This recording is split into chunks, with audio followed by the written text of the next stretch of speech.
இப்ப இருந்து எல்லா மேட்சும் ஜெயிச்சா கூட நம்ம பிளே ஆஃப் போயிடலாம். கொஞ்சம் ஒழுங்கா விளையாட பாருங்க. பிராக்டிஸ் பண்றேன். அதுக்கு 2 மேட்ச் எங்களை ஃபேஸ் பண்ணுமே. நீ எங்க இருந்துடா வந்த?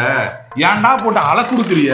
நாங்க ஒழுங்கா பிராக்டிஸ் தானே பண்ணிக்கிட்டு இருக்கோம். இன்னைக்கு உனக்கு மேட்ச் தானே, எதுக்கு இப்ப இங்க வந்த? எனக்கு செகண்ட் ஸ்லாட், அவனுக்கு தான் ஃபர்ஸ்ட் ஸ்லாட். அதுக்கு இப்ப இங்க என்கிட்ட சரசம் பண்ண வந்துட்ட. சரசம் உன்னை பார்த்துட்டு போக வந்தேன். இன்னைக்கு எஸ்ஆர்எச்சோட மேட்ச், அவன் அப்படியே வெந்து போயிருக்கான். பொழந்து விடு. 400 அடிப்பானா 500 அடிப்பானான்னு தெரியல, அது இருந்துட்டு போகுது. நீ ஏன் இப்படி பண்ண? எனக்கு உன் மேல கோவம். என்ன கோவம்? எதுக்கு பும்ராவை போட்டு இப்படி பேசின? அவர் எவ்வளவு பெரிய லெஜெண்டரி பிளேயர், எத்தனை விக்கெட் எடுத்திருக்காரு. இத்தனை வருஷமா எங்க டீம்ல இருக்காங்க லெஜெண்டரி பிளேயர், நம்பர் 1 பிளேயர் எங்களுக்கு தெரியாதா? அதெல்லாம் ஒரு ஆத்திரத்துல அங்க வர்றது. அப்புறம் நாங்களே உள்ள கூட்டு போய் தம்பி விடுறா, ஒழுங்கா பவுலிங் பிராக்டிஸ் பண்றான்னு சொல்லிடுவான். ஆனா உங்களை மாதிரி இல்ல, நல்லா அந்த கேப்டன்சி பண்ணிக்கிட்டு இருக்கான் அந்த பையன். அவன் ஏதோ ஒரு பேட்டிங்ல ஒரு 5 மேட்ச் ஒழுங்கா அடிக்கலன்னு சொல்லிட்டு அந்த கிளி இழிக்கிற ஆள்லாம் எங்களை சொல்லக்கூடாது. அதாவது பேட்டிங் எங்க ஆளு பண்ணலன்னா எங்களுக்கு பிரச்சனை இல்லை, ஏன்னா அடுத்தடுத்து பேட் பண்ண ஆள் இருக்கு. 2026ல 200க்கு கீழே அடிச்சும் டிஃபெண்ட் பண்ண ஒரே கேப்டன் எங்க ஆளு தான். கேப்டன்சி வருது இல்ல, உண்மையில கைதட்டேன். போய் டாஸ் வின் பண்ணுடா, விக்கெட் கட்டவேலாம். முதல்ல டாஸ் வின் பண்ணுங்கடா, அதுக்கப்புறம் மேட்ச் வின் பண்ணலாம், டோர்னமெண்ட் வின் பண்ணலாம். மேட்சை வின் பண்ணுங்கடா. கடைசியா அந்த மேட்ச் பேசாம அதை சாமிக்கே விட்டுருக்கலாம்ல. இவ்வளவு கேவலமா தோத்துருக்க தேவையில்ல.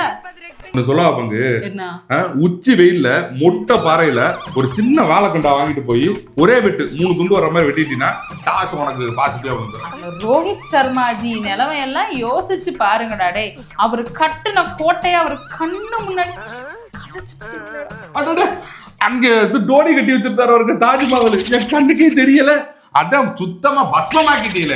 4 கலுசர பையில வச்சு ஒண்ணு இல்லாம ஆக்கணும் இல்லாம அந்த ஆளு கிரவுண்ட பக்கத்தே வர்றது இல்ல.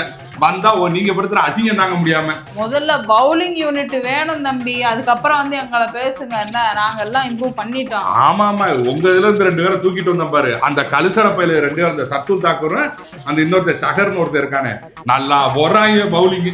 அவனுங்களை வச்சு தாண்டா நாங்க 2 கப்பு வாங்கணும். டே இலே, முதல்ல கத்துக்குங்க. எங்கெல்லாம் சகர் கையில பாலை கொடுக்கும் போதே ஒரு செருப்பு எடுத்து கையில வச்சுக்கிட்டு தான் கொடுப்பாரு. அவனுக்கு தெரியும் போடலைன்னா இவர் அடிப்பாருன்னு.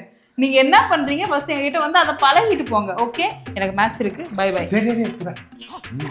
தம்பிக்கு அவன் டிசியோட மேட்ச்ல அவன் ஜெயிச்சிருவான், நம்மளால ஜெயிச்சிருவான். டிசி டஃப் கொடுப்பான், ஆனா நம்மளால ஜெயிச்சிருவான். நம்மளும் நல்ல ஃபார்ம்ல தான் இருக்கேன். ஆனா நல்ல வேலை 3 பேரும் சேர்ந்து முச்சந்தில நிக்கிறானுங்கன்னு இல்லாம ஏதோ ஒருத்தனாச்சும் மேல. ஆமா பங்காளி, நம்ம என்னதான் அடிச்சுக்கிட்டாலும் நம்மளும் ஒருத்தனாச்சும் மேல இருக்கேன். அவன் கரெக்டா என்ன சொல்றது, நம்ம தான் அவனை ஓட்டி இது பண்ணிக்கிட்டு தெரிஞ்சான். ஆனா அவன் ஒரு போக்கஸ்டா இருந்து போயிட்டான்ல. பெருமையா தான் இருக்கு. ஆனா ஒண்ணு, ஐபிஎல்ல பொறுத்த வரைக்கும் 10 டீம், எத்தனை மேட்ச் பிளே ஆஃப் என்ன வேணா நடக்கலாம்.